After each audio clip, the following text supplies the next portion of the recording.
Boa noite, tudo bem com você? Estamos iniciando mais um culto do campus online da Igreja do Nazaré do Memorial. Nós esperamos que Deus fale profundamente no seu coração. Prepare um ambiente, comece a invocar a presença de Deus, porque Ele trará a resposta ao seu coração nessa noite. Então fique com Ele, que preparou essa palavra vinda direto dos céus para você. Pastor Silvano de Souza. Fala galera, fala povo de Deus, tudo bem com você? Eu quero agradecer primeiramente a você que tem investido o seu tempo, às quartas-feiras ou quando você pode assistir esse vídeo, nem sempre você assiste nas quartas, né? Você assiste no tempo que você puder.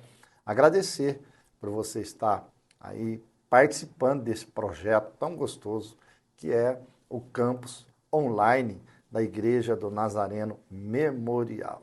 Nós fazemos esse trabalho na direção de Deus, pensando em você. É uma maneira de pastorear você. Isto mesmo, pastorear você. Pastorear você que é da nossa igreja, pastorear você que talvez esteja sem direção. Então eu quero agradecer a Deus por essa oportunidade e também por não poder pastorear você, porque você é ovelha de outro rebanho, então eu não sou o seu pastor, mas estou aqui para ensinar a palavra e para que você possa crescer, ajudar você na sua jornada, tá bom? Não quero o seu coração já tem pastor, então seja fiel ao seu pastor. Primeiro ao supremo pastor e depois ao pastor que Deus constituiu para estar cuidando de você. Mas obrigado por você estar ouvindo, assistindo essa palavra. Então eu peço que você compartilhe com outros para que você possa ser abençoado e abençoar outras pessoas. Nós estamos hoje no 6º milagre do livro de João e nós vamos passear por João capítulo 9. Pensa em um capítulo exponencial, que tem ensinamentos tamanho. Claro que não vamos conseguir, né, explanar todos. Precisaríamos aqui de ficar aí várias horas e com vários vídeos para esmiuçar. Não é esta a ideia, né? Mas com certeza você irá aprender algumas coisas. Vamos orar para o início desse tempo tão precioso e depois, claro, nós vamos adorar o Senhor com Bruno e o seu violão. Beleza? Pai, nós te louvamos, te agradecemos, bendizemos o Senhor pela tua bondade, pela tua fidelidade. Sempre é bom, sempre é prazeroso, é sempre um privilégio poder abrir a tua palavra e compartilhar da grandeza da tua palavra. Há uma promessa na tua palavra de que ela não volta vazia. Então, ó Deus, que quem estiver assistindo ou ouvindo esta mensagem, que seja abençoado, abençoada, que tenha a sua vida e a sua fé edificada em Cristo Jesus. Rogamos as tuas bênçãos em o nome de Jesus. Amém e amém. Então vamos lá? Então vamos adorar o Senhor com o Brunão e já voltamos, beleza? Em espírito, em verdade, te adoramos, te adoramos. Em espírito, em verdade, te adoramos, te adoramos, Rei dos Reis e Senhor, te entregamos nós. nosso viver. Rei dos reis e Senhor, te entregamos nosso viver pra te adorar, ó Rei dos reis. Foi que eu nasci, ó Rei Jesus.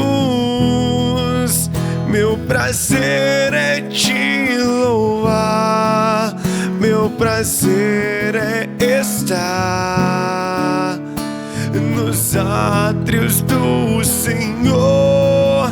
Meu prazer é viver na casa de Deus, onde flui o amor, pra te adorar, ó Rei dos reis. Foi que eu nasci, ó Rei Jesus.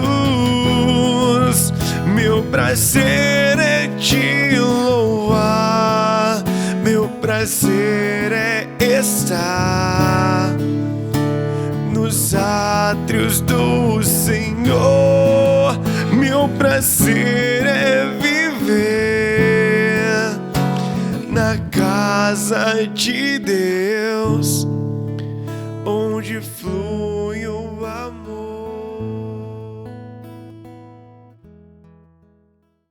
Bora então, gente? Depois desse tempo de adoração aí com o nosso querido Bruno, né? Essa introdução linda com o nosso Lucas. Então vamos lá para aprender da palavra do Senhor. Eu quero que você aprenda, tá bom? Então vamos ler primeiramente, claro, João capítulo 9. Não vamos ler todo o capítulo, pois ele é extenso, mas vamos ler o início dele. Diz assim: enquanto caminhava, Jesus viu um homem cego de nascença. Seus discípulos perguntaram: Rabi, por que este homem nasceu cego? Foi por causa de seus pecados, seus próprios pecados, ou dos pecados de seus pais? Jesus respondeu: nenhuma coisa, nem outra. Isto aconteceu para que o poder de Deus se manifestasse nele.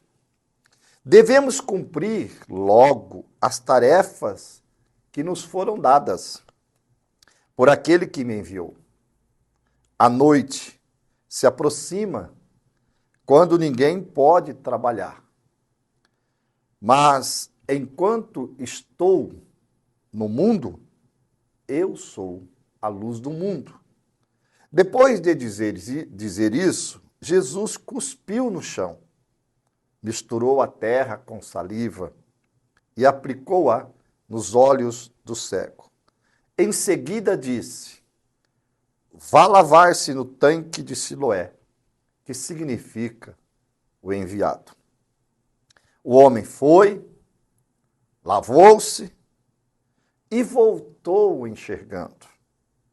Seus vizinhos e outros que o conheciam como mendigo começaram a perguntar: não é este o homem que costumava ficar sentado pedindo esmolas? Alguns diziam que sim, e outros diziam não, apenas se parece com ele. O mendigo, porém, insistia: sim, sou eu mesmo. Quem curou você? Perguntaram eles. O que aconteceu?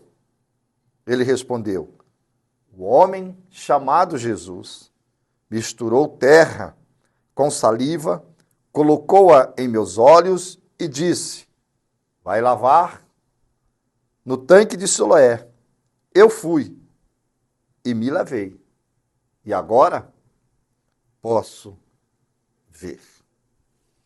Esse texto, ele é riquíssimo, como eu disse, mas riquíssimo mesmo. Nós poderíamos aqui separá-lo por várias etapas e nós teríamos aqui ensinamentos formidáveis. Mas eu quero falar em 3 pontos apenas, daquilo que Deus colocou em meu coração para compartilhar e guardar para uma outra oportunidade, onde nós possamos, assim, de verdade, esmiuçar João 9, e aí dá para pegar aí uns 3, 4 estudos somente sobre João 9.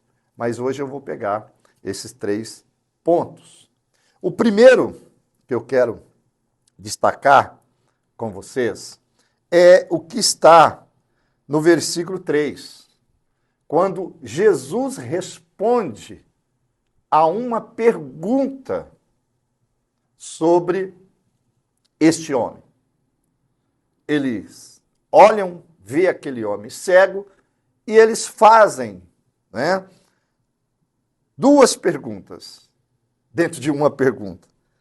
Eles perguntam assim: mestre ou rabi, por que este homem nasceu cego? Por que este homem nasceu cego? Segunda pergunta: foi por causa de seus próprios pecados ou dos pecados de seu pai? A primeira coisa que eu quero responder para vocês é sobre esta pergunta que os discípulos faz. Quem pecou? Por que os discípulos perguntam se ele havia pecado? Você pensou e você prestou atenção na pergunta? Vou repetir, olha. Foi por causa de seus próprios pecados? Como assim? Ele nasceu cego. O texto diz que ele era um cego de nascença.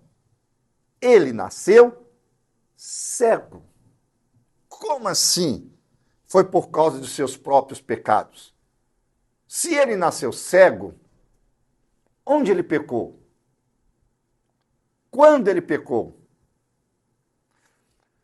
Se o nascer cego era uma consequência dos seus pecados cometidos ou dos seus pais, vamos tirar os pais aqui, vamos tratar diretamente com ele, a perguntas dos discípulos, como ele pecou? No ventre? Era possível isto? Veja, havia um ensino dos fariseus que eles ensinavam 2 coisas. Primeiro, os rabinos ensinavam, com base em Êxodo, capítulo 34, do versículo 6 ao 7, que um filho podia ser punido pelo pecado dos pais. O texto diz assim, que o Deus que visita a iniquidade dos pais sobre os filhos e sobre os filhos dos filhos até a 3ª e 4ª geração. Os discípulos acreditavam que aquele homem havia nascido cego porque seus pais haviam pecado, ou que ele mesmo havia pecado antes de nascer. Veja, como ele poderia ter pecado antes de nascer? Como ele deveria ter pecado, né? Ele poderia ter pecado antes de nascer cego. Os rabinos, olha que doideira, ensinavam que antes da concepção, o feto tinha 2 inclinações. A inclinação do bem e a inclinação do mal. Escute isso, Brunão. Você aprender, você que gosta. Porque eu falei, caraca, como que a gente aprende? Durante a gravidez, o feto dentro do útero podia se inclinar para o bem ou para o mal. Se ele escolhesse o mal, este seria o pecado que ele teria cometido antes de nascer. Olha que loucura! Quando eu li isso, um comentário, né, claro, de tantos que eu tenho, estudos, né, eu fiquei assim, como você, boca aberta. O erro dos discípulos, segundo o comentarista, foi duplo. Primeiro, acreditar que uma pessoa podia nascer cego por causa do pecado de seus pais. E acreditar que uma pessoa poderia ter pecado no ventre da sua mãe. Nós vemos aqui que Jesus rejeita as duas posições. Jesus é bem claro, nem ele pecou, nem seus pais. Pois este homem nasceu cego pela vontade de Deus, para que Deus fosse glorificado através da cura que Jesus iria manifestar. Olha que coisa maravilhosa. Que loucura isto, gente. Olha a pergunta. Quando eu olhei isso, li isso, eu falei, Pai eterno, quanta cegueira, na verdade, na vida dos homens. O cego aqui, na verdade, não era o homem. Estou falando cego aqui já, questão espiritual, do conhecimento, do entendimento, mas sim aqueles homens. Você já pensou? No ventre, o feto, a formação, aquele que está em formação, se responsabilizar pelas suas decisões próprias? Que doideira, que doideira. Então veja, isso é o primeiro ponto. Jesus quebra isso aqui. Então veja, querido, a culpa de seus pais é dos seus pais, não é sua. Ponto primeiro. Segundo, tem coisas que você não é culpado ou culpada. São consequências do pecado original, da desobediência de Adão. Mas para isso, o Filho de Deus se manifestou, para quebrar essas coisas. O segundo ponto que eu quero que você entenda é o que Jesus responde no versículo 3. É impressionante isso aqui, quando ele diz, nem uma coisa, nem outra. Por quê? A pergunta dos discípulos foi, por que aconteceu?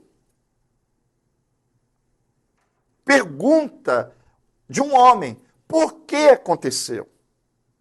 Porque muitas vezes nós queremos entender o porquê que as coisas acontecem. Mas a resposta de Jesus não é baseada no porquê, mas é baseada no para quê. Talvez você tenha feito perguntas desse tipo. Por que isto está acontecendo comigo? Por que que Deus me escolheu? Por que que eu não vejo? Por que que eu tenho isto? Por que que eu passo por isto? Por quê? Por quê? Você já deve ter ouvido essa frase, né? Não pergunte para Deus por quê, mas para quê? E às vezes a gente nem encontra a base. Mas nesse texto de João 9, tem exatamente a resposta. Jesus disse assim, olha, nem uma coisa, nem outra. Isso aconteceu para quê? Olha que coisa linda. Isso aconteceu para quê? Talvez você esteja perguntando, por que isso aconteceu? Jesus responde para você. Não é o porquê aconteceu. É para que aconteceu. E nesse caso específico, ele diz assim, para que o poder de Deus se manifestasse nele. Para que o poder de Deus se manifestasse nele. Isto é muito interessante. Você já parou para perguntar? Por quê? Já. E para quê? Com certeza, quase você não perguntou. O texto é bem claro. Para que houvesse a manifestação de Deus. Há um milagre aqui, nesse texto, que é a cura desse cego de nascença. É diferente do cego Bartimeu. Bartimeu diz que eu torne a ver. Lembra? Jesus pergunta para ele, o que queres que eu te faça? Ele diz, que eu torne a ver. Isso leva a entender que Bartimeu, em algum momento da sua vida, já enxergava e ele perde a sua visão. Esse texto diz que ele nasceu cego. Querido, esse texto mostra algo muito interessante. Este milagre qualifica Jesus como o Messias, pois um dos milagres que o Messias deveria realizar era o milagre da cura de um cego, de um homem, né? De um cego de nascença. Veja, quando você vai em Isaías, capítulo 33, eu vou ler daqui a pouco para você, do versículo 5 ao versículo 7, baseado nesse texto, os rabinos classificaram, na época, os milagres em duas categorias. Milagres comuns, aqueles que qualquer homem de Deus pode realizar, e milagres extraordinários, ou melhor, o que seriam milagres messiânicos. Então veja, milagres comuns, qualquer homem, né, de Deus poderia realizar, mas eles tinham aqueles que eles classificaram como milagres messiânicos, aqueles que só o Messias poderia ou pôde realizar. Essa classificação foi baseada em Isaías 35, do versículo 5 ao 6, que diz assim, olha, então os olhos dos cegos serão abertos e os ouvidos dos surdos se abrirão. Jesus fez isso. Então os coxos saltarão como servos, e a língua dos mudos, cantará, porque águas arrebentarão no deserto e ribeiros no ermo, e a terra seca se tornará em lagos, e a terra sedenta em mananciais de águas, e nas habitações em que jaziam chacais haverá ervas com canas e junco. Essa profecia poderia ser dividida em duas partes, cada parte se referindo à primeira e à segunda vinda de Jesus. Na primeira parte da profecia de Isaías, lemos, os olhos dos cegos serão abertos. Os olhos do cego serão abertos. Veja, aí você pode entender o que Jesus disse. O para quê? Para quê que este homem nasceu cego? Para que a glória de Deus, para que o poder de Deus se manifestasse. De que maneira? Eu acho isso lindo, gente. Porque enquanto os discípulos olhavam para aquele homem e o achava amaldiçoado, os céus permitiu que aquele homem nascesse cego, para que o reino de Deus se manifestasse, para que a verdade, que até então estava distante e oculta, pudesse ser revelada, para que a glória de Deus pudesse se manifestar.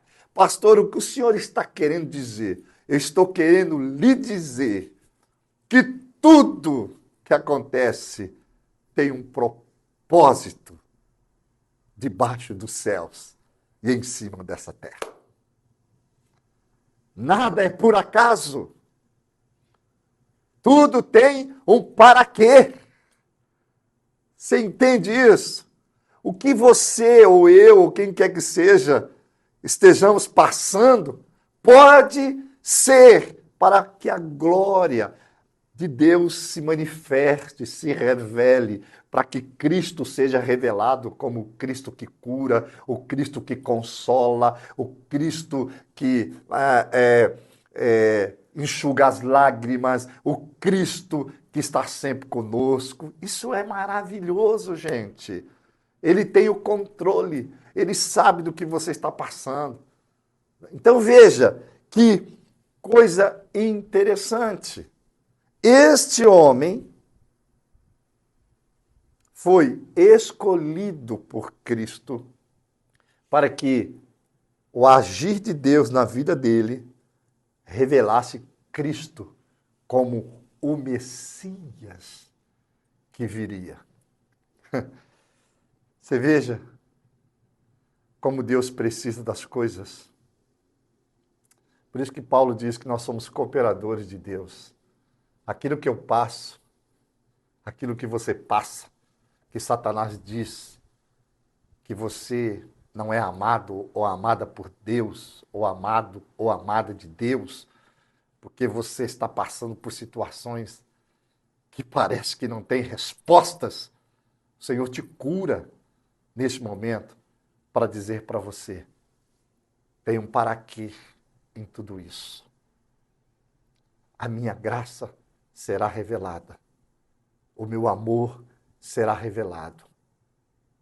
Eu preciso daquilo que você está enfrentando para que eu possa manifestar a minha graça, a minha glória. Pastor, por que eu não fui curado? A pergunta não é por que eu não fui curado. A pergunta é: para que eu estou enfermo?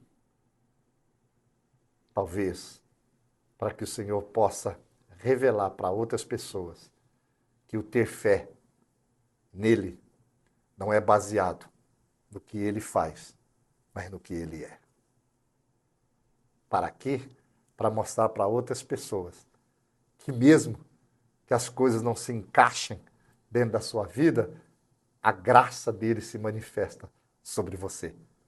Paulo orou e falou: Senhor, me cura, me cura. Paulo tinha uma enfermidade. A Bíblia diz que o Senhor responde para ele: Paulo, a minha graça te basta. Paulo não foi curado da sua enfermidade. Um homem que orou e tantos outros foram curados, restaurados. Até o homem foi ressuscitado pela oração de Paulo. Mas Paulo mesmo, que ele tinha sobre a vida dele, era a manifestação da graça. A graça que o sustentava. Percebe? Nesse caso, a enfermidade daquele homem revelou Jesus como o Messias. Que coisa maravilhosa. Poderíamos ficar aqui falando disso, mas não temos tempo para isso. Uma outra coisa que eu quero que você preste atenção é que nós vamos ver que, como era um milagre messiânico, nós vamos ver os fariseus fazendo perguntas, muitas perguntas. Isso chamava o estágio da investigação de um milagre. Tinha o estágio da observação, nesse estágio era formada uma delegação para apenas observar. Se a cura fosse confirmada, passava-se então para o segundo estágio. Qual o segundo estágio? O estágio do interrogatório. Nesse estágio, eles tinham autorização do Sinédrio para interrogar, questionar e levantar objeções. No primeiro estágio, os fariseus não podiam interrogar Jesus. Por isso, Lucas registra que eles apenas arrazoavam em seus corações. Mas nesse caso, eles saem para interrogar. Eles saem para fazer perguntas. Eu quero te mostrar aqui, né? Quando você vai no capítulo 9, versículo 13 ao versículo 17, nós encontramos a primeira interrogação. Os fariseus interrogam o cego que fora curado pela primeira vez. Eu não vou ler, porque o tempo não nos permite. Era um milagre messiânico. Por isso o homem foi levado perante os fariseus.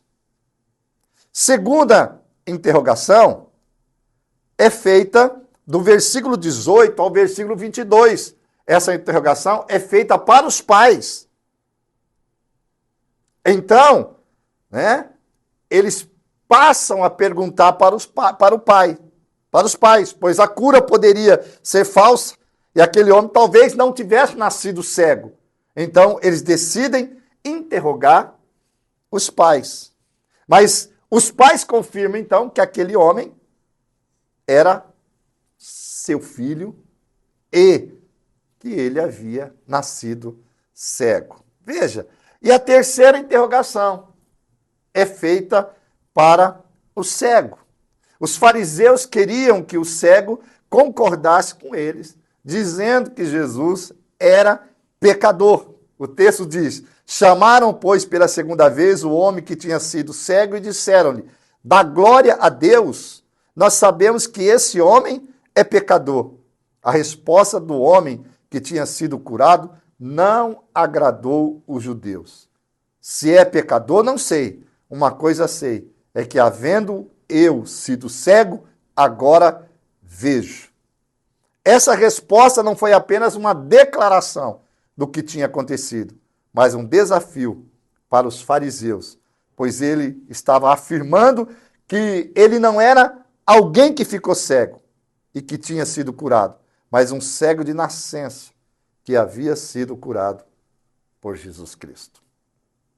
Ele sabia que a cura era um milagre messiânico, pois ele havia aprendido isso dos próprios fariseus. Os fariseus perguntaram novamente: que te fez ele? Como te abriu os olhos? João 9, 26. A resposta do cego curado, mais uma vez, deixou os fariseus indignados. Respondeu-lhe: já vos disse e não ouvisse, para que o quereis tornar a ouvir? Quereis vós, porventura, fazer-vos também seus discípulos?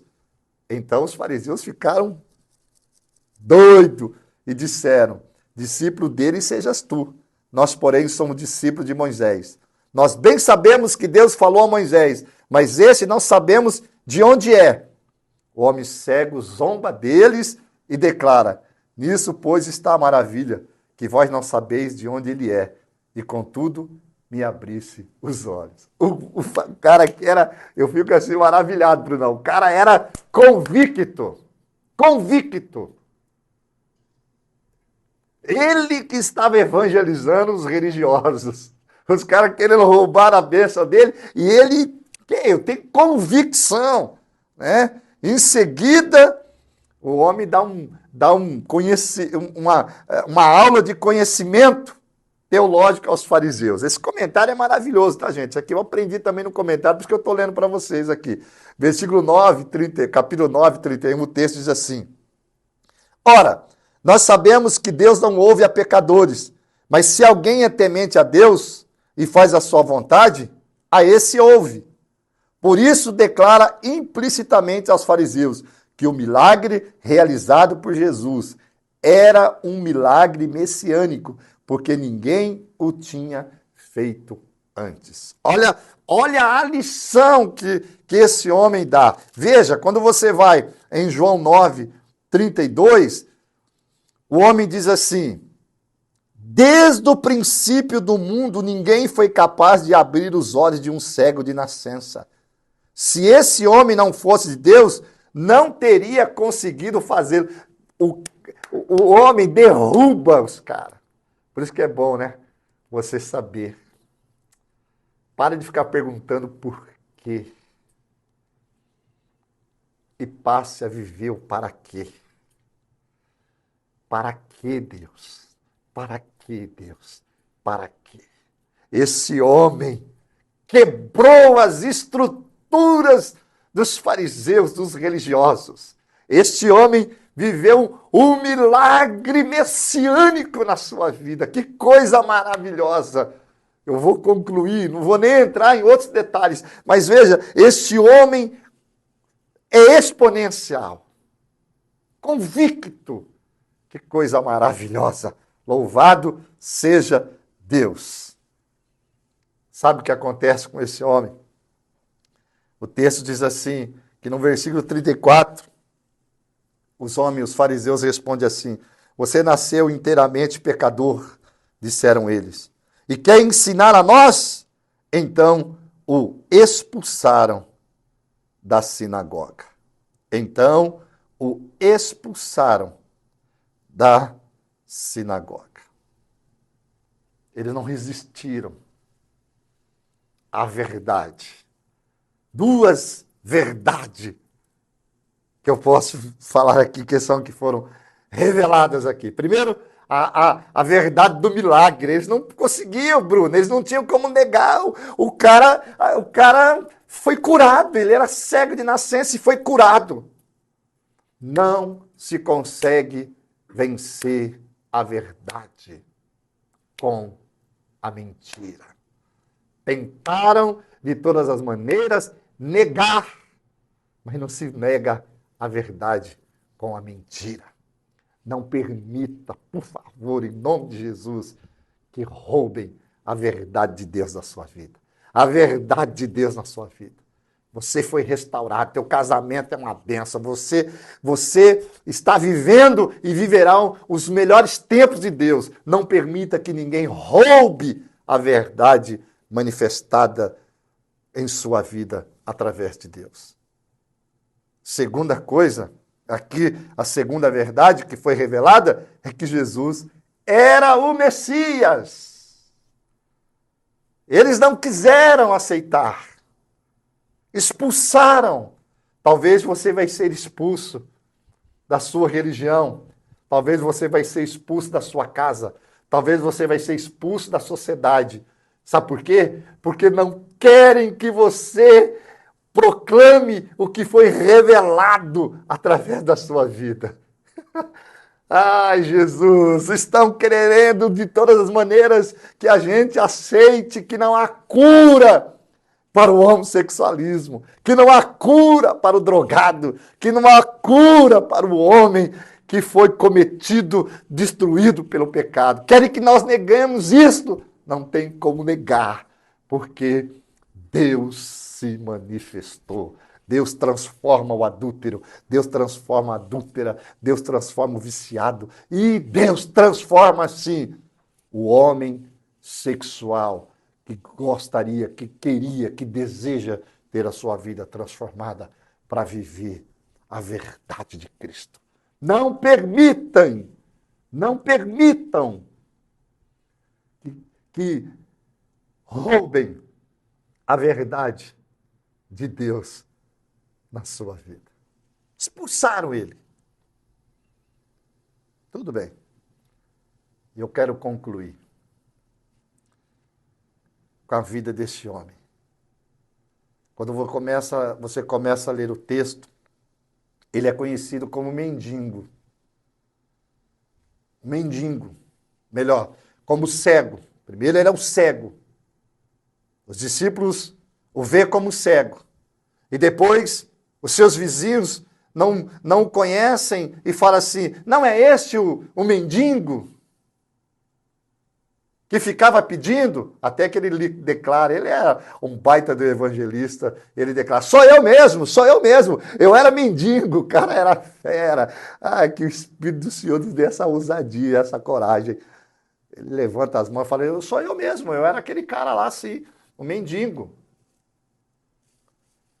Jesus faz algo tremendo. Quando você vai no versículo 35, o texto diz, quando Jesus soube do que havia acontecido, procurou o homem e lhe disse, você crê no Filho do Homem? Você crê no Filho do Homem? Quem ele é, Senhor? Senhor com letra minúscula, perguntou o homem. Eu quero crer nele. Porque no começo, se você for ver, quando perguntam para ele, no primeiro momento, quem o curou, ele fala, o homem chamado Jesus. Ele trata Jesus como homem. No segunda pergunta, ele trata Jesus como profeta. Mas agora, agora ele sobe o patamar. Ele fala assim, quem ele é, Senhor? Perguntou o homem. Eu quero crer nele. Jesus respondeu, você o viu e ele está falando com você. No versículo 38, aquele homem grita e responde assim, sim, Senhor, eu creio, é o Senhor mesmo, tu és o Senhor, tu és o Messias, eu estava à tua procura, eu compreendo quem tu és, o que foi feito na minha vida, somente Deus poderia fazer, mas ninguém. Eu não quero o Senhor como homem. Eu não quero adorar o Senhor como profeta. Queriam que eu reconhecesse o Senhor apenas como homem. Queriam que eu entendesse o Senhor apenas como profeta. Mas agora os meus olhos te veem. Agora os meus olhos te veem. E eu sei quem tu és. Obrigado por se revelar a mim. E ele declara, eu creio, declarou o homem. E ele faz algo precioso. Ele o adorou. De cego, de mendigo, a adorador. É isto que Cristo faz. Ele pega o cego, ele pega o mendigo e o transforma em um adorador. É para isto que você tem passado, pelo que tem passado. Para que a glória de Deus se manifeste na sua vida e que leve você a ser um adorador. Os discípulos, em primeiro momento, o viram como cego. Os vizinhos, como mendigo. Mas Jesus o vê agora, prostrado, como um adorador. Que coisa maravilhosa. Para quê? Para a glória de Deus se manifestar. Ele não era apenas agora um homem curado.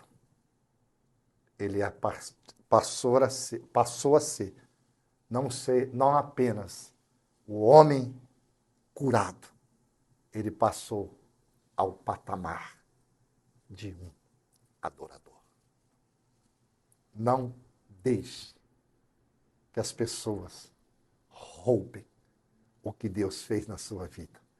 Prossiga, viva o que Deus fez na sua vida e se renda e se torne um adorador.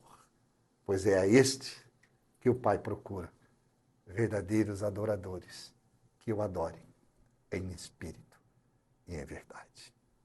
Que Deus te abençoe. Que preciosidade esse texto. Vamos adorar o Senhor e já voltamos.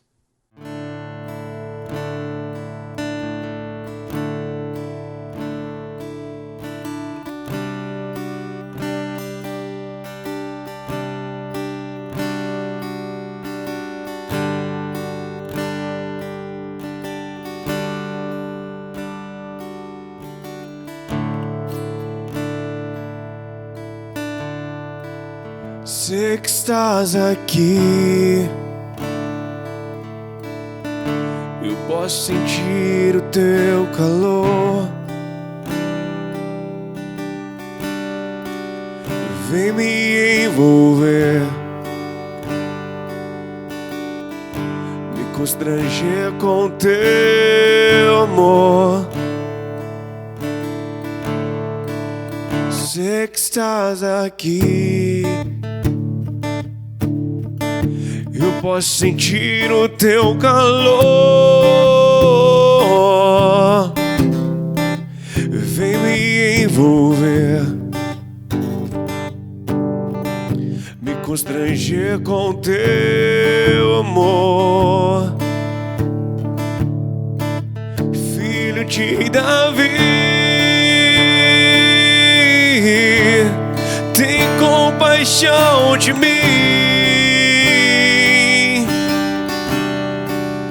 Toca nos meus olhos, faz as escamas caírem. Filho de Davi, tem compaixão de mim. Toca nos meus olhos, eu quero te ver, quero te ver, eu quero te ver, eu quero te ver.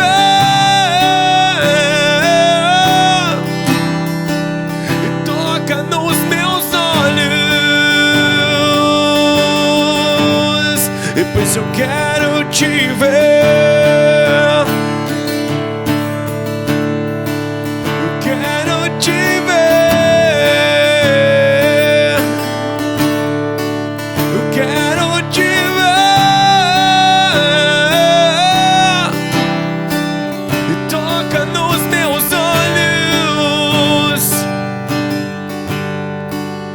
Quero te ver,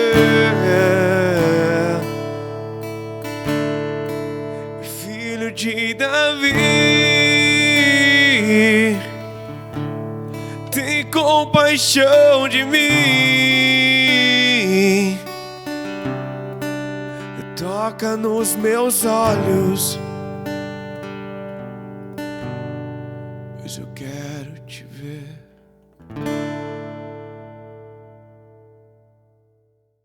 Que tempo precioso de adoração. Que tempo precioso de revelação da palavra do Senhor. Eu quero orar com você hoje à noite. Como eu tenho feito, eu vou dividir as orações. Primeiro, eu quero orar com você para que o para quê de Deus se manifeste na sua vida.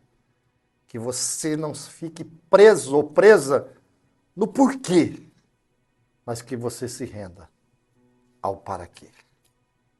O para quê vai curar o teu coração.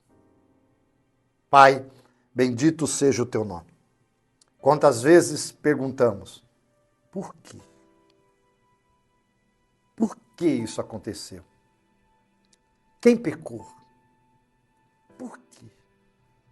E nós ficamos presos, muitas vezes sem respostas, porque o porquê nem sempre nos trará respostas. Mas, Senhor, quando nos rendemos ao para quê do céu, para quê nós somos curados. Este homem não teve respostas para o porquê, mas ele teve resposta. Para quê? Para que a glória do Senhor se manifestasse nele. E como se manifestou? O Messias se manifestou. O Messias foi revelado para aqueles homens através deste milagre. O Messias, o Senhor, foi revelado ao homem que nasceu cego. Espírito Santo de Deus, que o teu para quê se manifeste sobre esta casa e que a tua glória cure este homem, esta mulher, declarando para ele, a minha graça te basta, em nome de Jesus. A segunda oração que eu quero fazer nesse momento é o que ele diz aqui. Desde o princípio, nunca se ouviu falar. Nunca se ouviu falar de um homem que fosse cego. Veja, apesar de eu não ter meditado tanto nisso, eu quero profetizar que aquilo que ainda não aconteceu, que você ainda não ouviu acontecer, não viu e não ouviu, vai acontecer na sua vida. Não é porque ninguém viu que você não viu, não verá. Não é porque ninguém viveu que você não viverá. Pai, em nome de Jesus, assim como a história deste homem foi para marcar o início de uma nova era, de uma nova história, assim será na vida deste homem e na vida desta mulher. Eu ministro isto através da tua palavra santa, linda e preciosa. Aquilo que ninguém viu, não ouviu, e como diz a tua palavra, ainda não penetrou no coração daquele que te ama, vai se manifestar. Haverá, a partir de agora, uma nova história. Pessoas dirão, eu vi algo novo acontecer na vida dessa pessoa. E a partir de agora, essa pessoa servirá como testemunho para algo extraordinário que só Deus pode fazer. Eu ministro a cura, o milagre, o início de um novo tempo sobre esta pessoa, em nome de Jesus. Amém e amém. E a terceira oração. Que você não seja apenas tocado pelo poder da cura. Que você não receba na sua vida apenas o milagre, mas que você se torne um verdadeiro adorador. Que você possa fazer como esse homem, se render aos pés e declarar, eu creio, tu és aquele a quem eu estava esperando. Faça essa oração comigo. Declare, Deus, em nome de Jesus, eu tenho recebido do Senhor coisas lindas na minha vida, mas a partir de agora, eu quero ser um adorador. Eu deixo no teu altar toda a minha vida e a partir de então, viverei somente para ti. Eu declararei para muitos que eu recebi de ti algo extraordinário e a partir de agora eu vivo para te adorar. Em nome de Jesus. Amém e amém. Gente, que Deus te abençoe. Que você possa meditar nesse capítulo 9 de João. E vamos crescer. E vamos avançar na nossa jornada da fé. Beijo. E vamos avançar na jornada a caminho do nosso milagre. Deus te abençoe. Até quarta-feira. Ou até de repente. Um beijo. Valeu. Falei para você, não falei? Que essa palavra seria abençoada. Que Deus continue nos alimentando, que Deus continue capacitando o pastor Silvano para conduzir a igreja para o lugar que ela deve ir. E eu quero convidar você nessa noite, se você gostaria de contribuir, se você gostaria de dar uma oferta para a Igreja do Nazareno Memorial, é só você colocar aqui no Pix, transferir para nós e colocar na descrição que essa oferta é destinada para X coisa, tá bom? Nós queremos te convidar também, se você ainda não se inscreveu no nosso canal, se inscreva agora, curta esse vídeo e essa pessoa que você está pensando agora, que o Espírito Santo colocou no seu coração, no seu pensamento, encaminhe esse link, porque Deus quer falar com ela também. Esperamos você. Até quarta-feira que vem. Tchau, tchau.